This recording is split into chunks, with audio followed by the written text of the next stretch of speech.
Marathi सक्तीसाठी 15 August नंतर मुदतवाढ देणार नाही असं मंत्री प्रताप सरनाईक यांनी म्हटलंय। मराठी येणाऱ्यांवर कारवाई होणार नाही असंही त्यांनी स्पष्ट केलंय।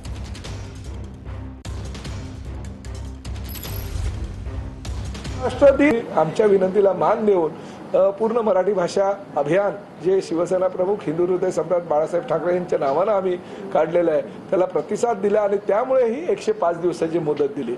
आता मुदत नाही, महाराष्ट्र दिन ते स्वातंत्र्य दिन ही मुदत 105 दिवसाची आम्ही दिली होती आणि त्या 105 दिवसामध्ये व्यावहारिक ज्ञान ज्या ज्या लोकांना आलं त्यांच्यावर कारवाई नाही। परंतु मी परत एकदा सांगतो, महाराष्ट्रामध्ये व्यवसाय करायचा असेल तर मराठी अनिवार्य आहे। सक्ती 100% सक्ती करणार।